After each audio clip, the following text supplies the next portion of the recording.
오늘 하나님께서 우리에게 주시는 말씀은 여호수아 6장 15절에서 27절까지의 말씀입니다.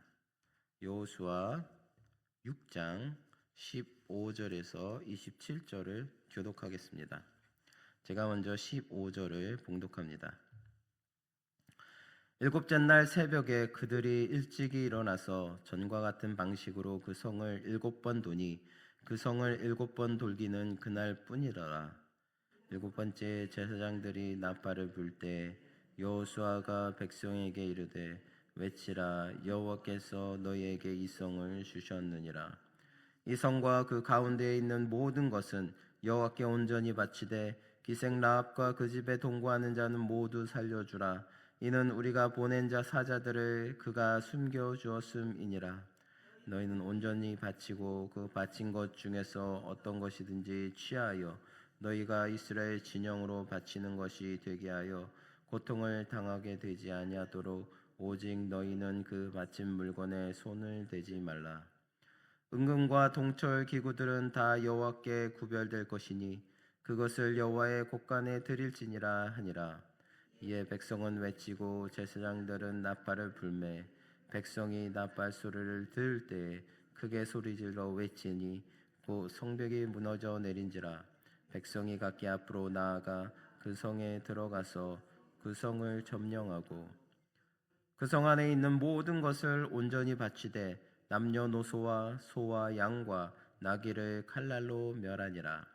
여호수아가 그 땅을 정탐한 두 사람에게 이르되 그 기생의 집에 들어가서 너희가 그 여인에게 맹세한 대로 그와 그에게 속한 모든 것을 이끌어내라 하매 정탐한 젊은이들이 들어가서 라합과 그의 부모와 그의 형제와 그에게 속한 모든 것을 이끌어내고 또 그의 친족도 다 이끌어내어 그들을 이스라엘 진영 밖에 두고 무리가 그 성과 그 가운데 있는 모든 것을 불로 사르고 은금과 동철 기구는 여호와의 집 곳간에 두었더라.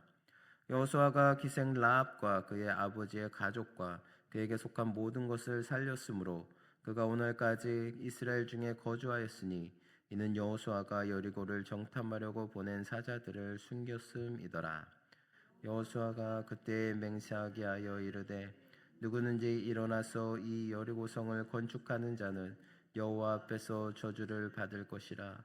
그 기초를 쌓을 때 그의 맏아들을 잃을 것이요 그 문을 세울 때 그의 막내 아들을 잃으리라 하였더라. 함께 읽겠습니다.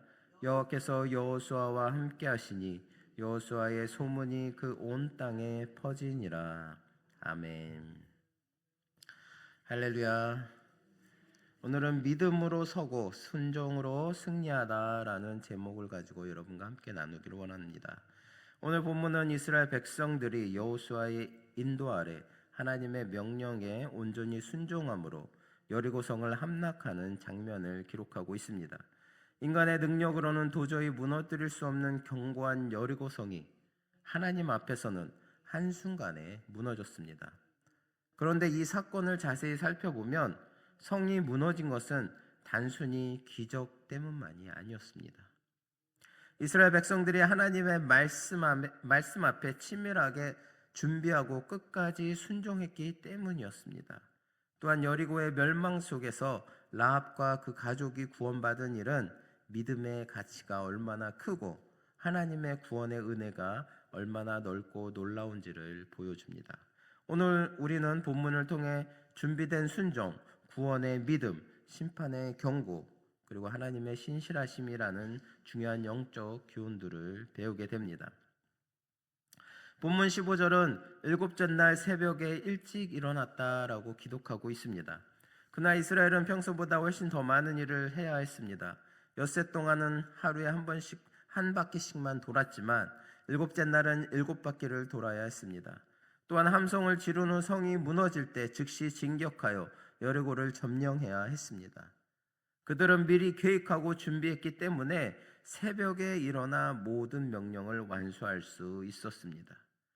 이는 그들이 아무 생각 없이 주먹구구식으로 하나님의 명령을 따른 것이 아니라 명령을 이루기 위해 필요한 시간과 상황을 계산하고 철저히 대비했음을 보여줍니다. 6일 동안 침묵하며 성을 돌도록 한 것도, 아침 일찍 일어나 준비한 것도 모두 철저한 계획 아래 진행된 행동들이었습니다. 사랑하는 성도 여러분, 하나님의 약속은 준비된 순종을 통해 성취됩니다. 하나님이 하시겠지 하며 가만히 앉아 기다리는 사람에게는 아무 일도 일어나지 않습니다. 열처녀의 비유를 기억하십니까? 슬기로운 5처녀는 신랑이 늦을 상황을 고려해 기름을 준비했지만 미련한 처녀들은 준비하지 않아 결국 문 밖에 쫓겨남을 당했습니다. 신랑이 더딜 수도 있다는 것을 고려한 치밀한 준비가 그들을 구원으로 이끌었습니다. 하나님의 약속은 무계획한 신앙, 느슨한 신앙, 게으른 신앙에게 열리지 않습니다. 하나님은 언제나 준비된 순종의 자리에서 일하십니다. 오늘 우리의 신앙생활도 마찬가지입니다. 하나님이 이루어 주시겠지 라고 말하며 아무 준비 없이 기다리는 삶이 아니라 말씀에 따라 계획하고 준비하고 행동하는 삶이 하나님의 역사를 경험하는 삶입니다. 순종은 단순한 동의가 아니라 준비된 결단입니다. 이스라엘이 여리고를 무너뜨릴 수 있었던 이유는 바로 이 철저한 순종이 있었기 때문입니다. 하나님께서 맡기신 사명을 이루기 위해 여러분도 준비된 순종의 삶을 살아가시기 바랍니다. 오늘 본 말씀 17절과 18절을 보면 하나님은 여리고성을 철저히 멸하되 그 안에 모든 것은 하나님께 바치는 것이니 탐내지 말라라고 명령하셨습니다. 성 자체와 사람들은 진멸해야 하고 금과 은과 녹과 철은 여호와의 곳간에 드려야 했습니다. 만약 누군가가 바친 물건을 취한다면 그는 이스라엘 전체에 화를 빠뜨리는 자가 된다고 경고하셨습니다. 이것은 단순한 전쟁 규칙이 아니라 하나님께 속한 것을 구별하라는 영적 원리였습니다. 하지만 아간은 탐심을 이기지 못해 바쳐진 것을 취했고 결국 아이성 전투에서 이스라엘이 패하고 말았습니다. 하나님께 바쳐진 것을 도둑질한 한 사람의 죄로 온 공동체가 고통을 당했던 사건이었습니다. 사랑하는 성도 여러분, 하나님께 드릴 것을 드리지 않으면 그것은 하나님의 것을 훔치는 것입니다. 말라기 3장은 11조와 헌물을 드리지 않는 것을 하나님의 것을 도둑질하는 것이라고 말씀합니다. 오늘 우리에게 하나님께 바쳐진 것이 무엇입니까? 우리의 시간, 우리의 물질, 우리의 몸과 재능, 또 하나님께 드리기로 약속한 모든 것들, 이런 것들을 하나님 앞에 서원하고 드리지 않는다면 그것은 바로 도둑질하는 것입니다. 물론 돈으로서 하나님 앞에 헌물로서 드리지 않는 것도 도둑질하는 것이라고 말씀하시지만 내가 하나님의 시간에 나 자신을 써야 할 때 쓰지 않는 것, 특히 주일 예배에 나와서 예배를 드려야 할 시간에 예배를 드리지 않고 세상에 나가 있다던가, 또 우리의 몸과 재능, 하나님께서 주신 그 달란트를 하나님 위해서 쓰는 것이 아니라 나의 재능을 위해서, 나의 명예를 위해서, 또 세상을 위해서 드린다면 그것은 바로 도둑질하는 것입니다. 우리가 세상의 즐거움에 하나님께서 주신 것을 쓰는 것은 바로 잘못된 것입니다. 오늘날에도 많은 성도가 괜찮겠지 하는 마음으로 하나님께 바쳐진 시간을 세상 일로 사용하고 물질을 숨기고 약속을 가볍게 여깁니다. 그러나 성경은 이것을 도둑질이라고 말씀하며 하나님의 축복이 막히는 통로가 된다고 경고하고 있습니다.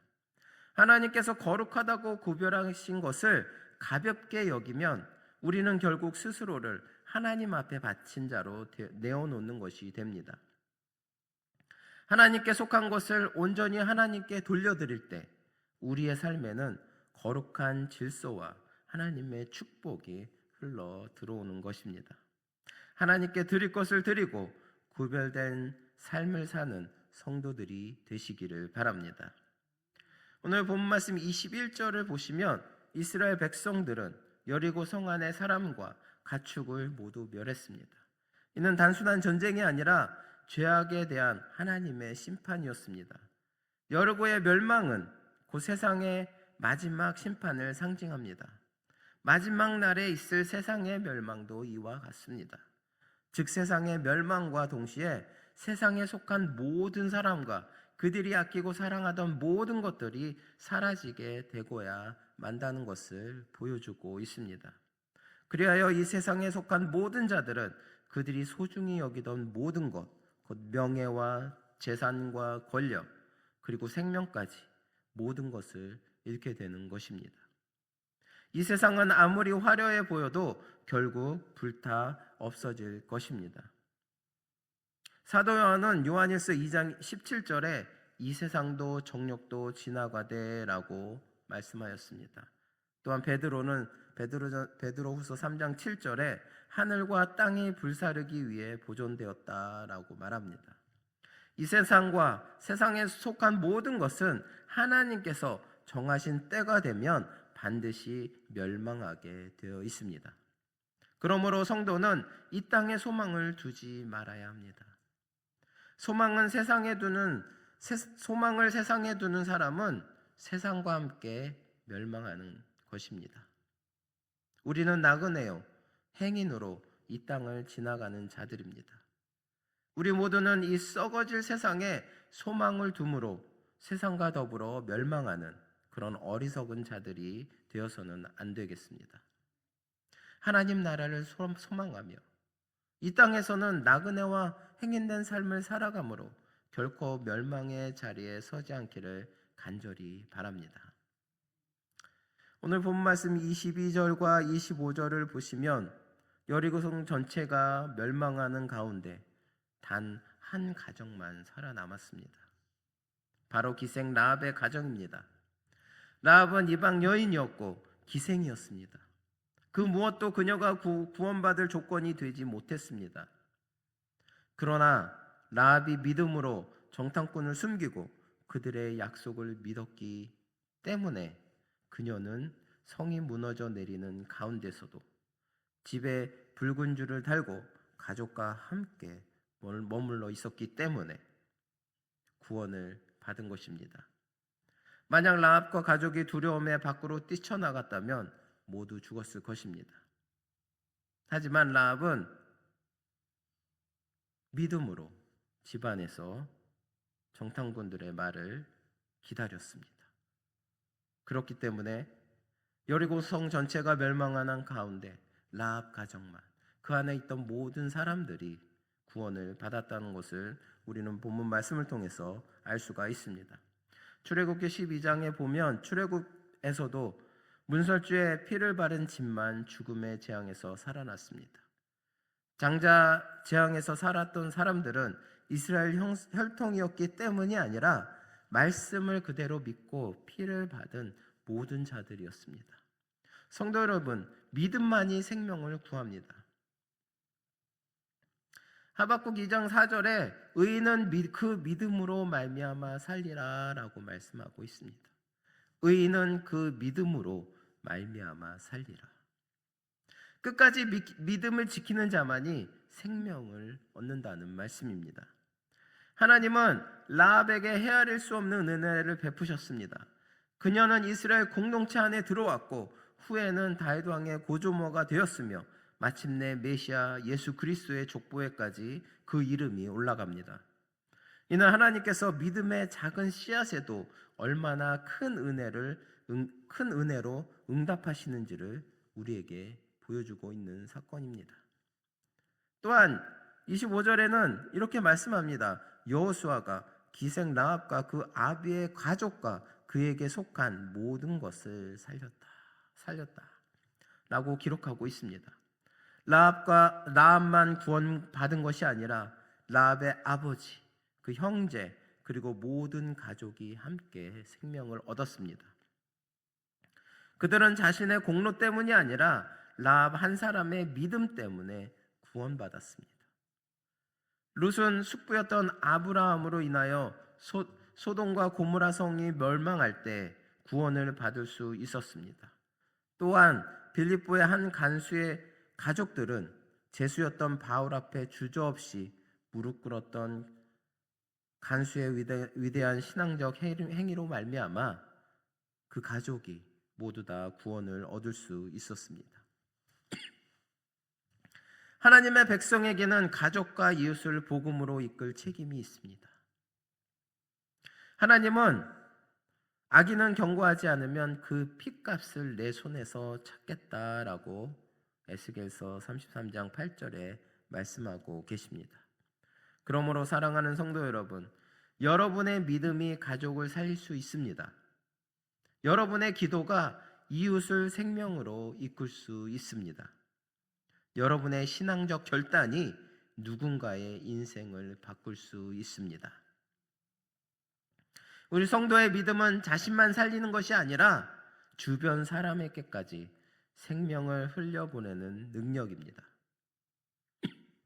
우리가 믿음으로 하나님을 섬기면 가정이 살아나고 자녀가 살아나고 이웃에게 생명의 문이 열리는 것입니다. 전쟁의 혼란한 상황 가운데서도 정탐꾼들과의 약속을 굳게 믿고 기다림으로 마침내 구원을 얻을 수 있었던 라합을 기억하며 우리를 향하여 지금도 진행되고 있는 하나님의 구원 약속의 성취를 감사함으로 기대하며 믿음으로 소망하는 성도가 되시기를 바랍니다. 또한 우리 자신이 많은 사람들을 구원의 길로 인도하는 안내표지와 같은 역할을 하게 되기를 간절히 바랍니다. 마지막으로 26절을 보면 하나님께서 여호수아를 통해 무너진 여리고성을 재건하는 것을 철저히 금지하시고 엄중히 경고하시는 것을 볼 수가 있습니다. 여호수아가 그때 맹세로 무리를 경계하여 가로되 이 여리고성을 누구든지 일어나서 건축하는 자는 여호와 앞에서 저주를 받을 것이라. 그 기초를 쌓을 때 장자를 잃을 것이요 문을 세울 때 계좌를 잃으리라 하였더라 라고 말씀하고 있습니다. 그렇다면 이 예언은 어떤 결과로 나타났을까요? 여호수아가 이 금지 명령과 예언을 세운 지 500년 후에 히엘이라는 사람이 여리고성을 재건하려고 했었습니다. 열왕기상 16장에 보면 이 히엘이라는 사람이 여리고성을 재건하려고 했었는데 그때 이 예언의 말씀대로 그의 두 아들 아비람과 수굽이 생명을 잃었습니다. 하나님의 말씀은 반드시 성취된다는 사실이 다시 한번 말씀을 통해 우리에게 증명된 것입니다. 여리고성의 멸망과 재건 금지는 우리에게 중요한 사실을 가르치고 있습니다. 하나님은 죄를 결코 가볍게 여기지 않으신다는 것입니다. 이스라엘은 이 경고를 들었음에도 시간이 지나자 가나안 사람들의 죄악을 그대로 본받으며 우상 숭배와 음란에 빠졌습니다.